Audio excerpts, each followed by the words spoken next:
This podcast is sponsored by Blackout Coffee. Get your day off to a most excellent start with the great taste of American-made Blackout Coffee. Family-owned, premium coffee, fresh roasted, and shipped out within 48 hours of roasting. That's 48 hours. Seriously, it's almost like you're scooping the beans right out of the roaster. Go to blackoutcoffee.com, promo code PDB, for 20% off your first purchase.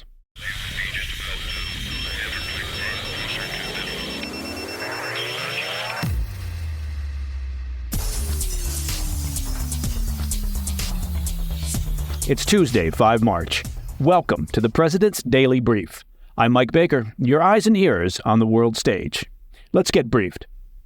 We're going to kick things off today with some U.S. domestic news, as the Supreme Court hands former President Trump a major victory, unanimously ruling that states cannot prevent his name from appearing on the presidential primary ballots. Later in the show, we'll examine a report out of the UK. British intelligence has now raised the nation's terror threat to the highest level since the 9/11 attacks, warning that the war in the Middle East is being used as a recruitment advertisement for terrorist groups. Plus, we'll take a look at how NATO's newest members have launched major military exercises right on Vladimir Putin's doorstep. And finally, in today's Back of the Brief, we have a reminder of the dangers that migrants face crossing into America as the Border Patrol engages and fatally shoots a bandit who's been targeting migrants. Now, before we get started with today's show, I've got a major announcement to share.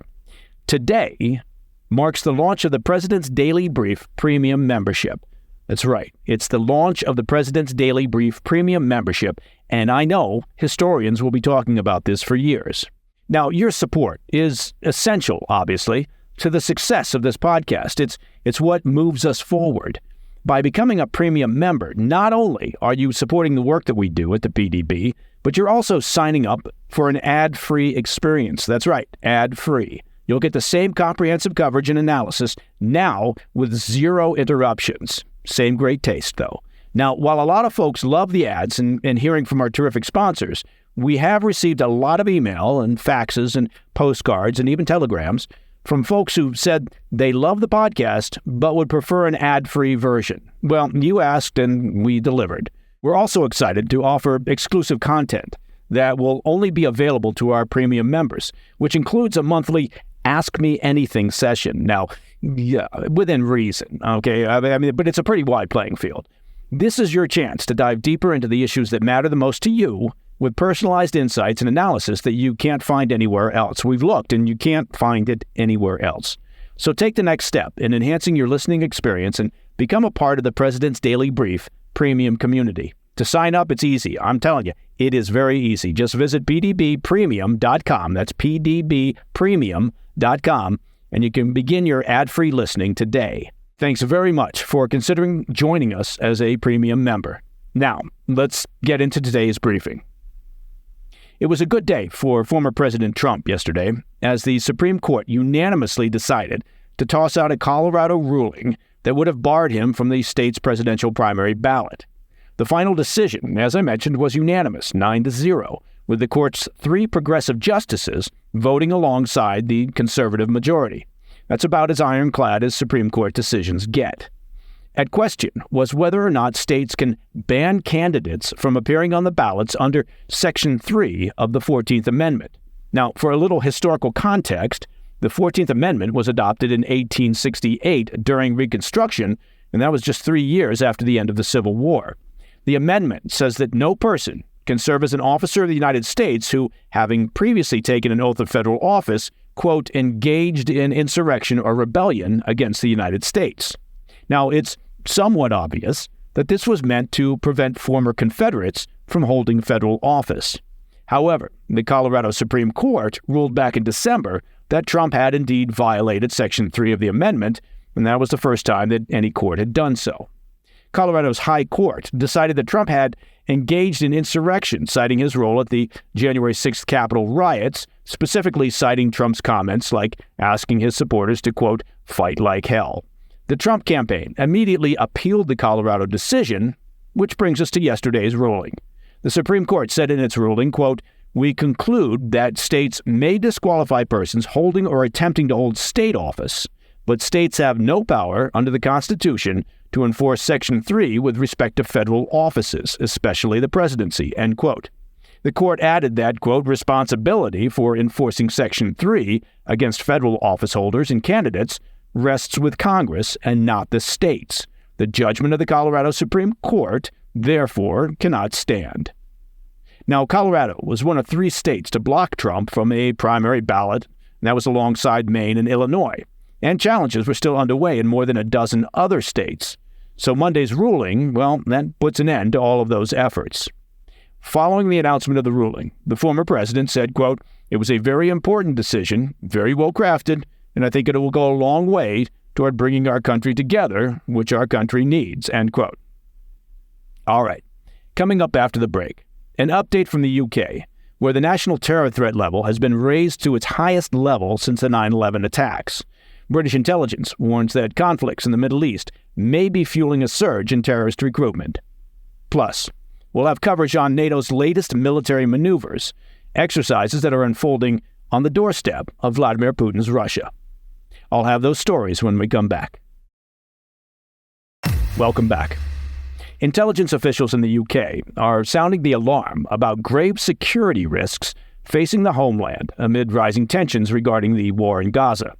The officials briefed British MPs on the security threats facing the Commonwealth in recent days, telling leaders that the threat of a terrorist attack on UK soil is the highest it's been since the 9/11 attacks more than 2 decades ago, and that's according to an exclusive report by the Mail on Sunday.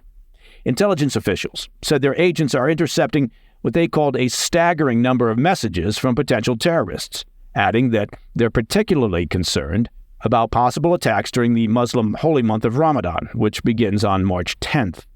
MPs were told that the current Israel-Hamas conflict in Gaza has served as a, quote, recruitment advert for disaffected extremists within the UK. One of the MPs that was briefed on the situation told the Mail on Sunday, quote, the level of extremist chatter is off the scale. This is something they've seen growing and growing. It's like when the Twin Towers came down in 2001 and there was a big spike of hate, end quote. The threat level in the UK has now been raised to substantial, and that's the UK's 3rd highest level. This means security officials consider a terror attack to be likely. Another source, familiar with the intelligence briefing, said fears are high of both lone wolf attacks and 7/7 style attacks. That's referring to the suicide bomb attacks on the London transit system in 2005. They killed 52 people and injured nearly 800 others.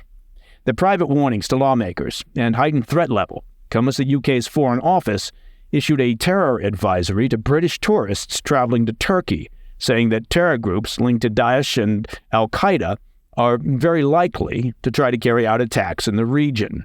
They warned tourists to avoid large gatherings or protests linked to the Israel-Hamas conflict, noting that there is, quote, a high threat of terrorist attacks globally affecting UK interests and British nationals, end quote. Highlighting the heightened risk from extremists throughout Europe, authorities in Belgium arrested 4 teenagers on Sunday who were allegedly plotting a jihadi terrorist attack, though details of what they were planning remain unknown. Okay, shifting our focus to Russia.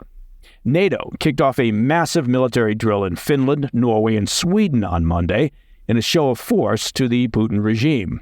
The exercise will continue for 2 weeks in the northern regions of the Nordic countries and will include the participation of roughly 20,000 soldiers from 13 nations. The drills are meant to flex NATO military muscle in the face of Russia's invasion of Ukraine and serve as a reminder of what Putin would face if he gets any ideas about expanding his war into other European countries. The commander of Norwegian Air Operations said on Monday, quote, we need to be able to fight back and stop anyone who tries to challenge our borders, values, and democracy. With the current security situation in Europe, the exercise is extremely relevant and more important than ever before, end quote. The drill, which is dubbed Nordic Response 2024, marks the first time that Finland will participate in a foreign military exercise. Finland is a NATO newcomer who joined the alliance in April 2023 in response to the Putin regime's aggressive behavior, and that ended a decades-long position of neutrality. And as we recently covered on the PDB, Sweden secured NATO membership as well on February 26th, creating a unified front in the Nordic region in a major strategic blow to Putin. The Nordic drill is part of what's called Steadfast Defender 2024, and that's NATO's largest military exercise since the Cold War. It rehearses the execution of NATO's regional plans, which detail how the alliance would respond to an expanded Russian attack on Eastern European member states. An estimated 90,000 personnel from all member states are participating in the exercise, which began in late January and will continue through May. The drills include some 50 naval ships from various member states, as well as more than 80 fighter jets, helicopters, and drones, and an estimated 1,100 combat vehicles. When top NATO officials announced the unprecedented exercise in January, they warned that their intelligence indicates an all-out war with Russia is a substantial risk over the next 20 years. They went as far as to advise all European nations to make plans to rapidly mobilize their civilian populations in the event of a large-scale war. Now, the start of the Nordic drill comes as Albania, a NATO member, opened a rebuilt Soviet-era airbase to serve as a regional hub for the alliance on Monday. Amid the increased threat from Russia, NATO leaders have been eager to strengthen their capabilities in the Western Balkans region. And now finally, coming up in today's Back of the Brief, a violent criminal who was terrorizing and robbing migrants along a remote stretch of the U.S. southern border has been neutralized by a tactical unit of the U.S. Border Patrol. I'll be right back.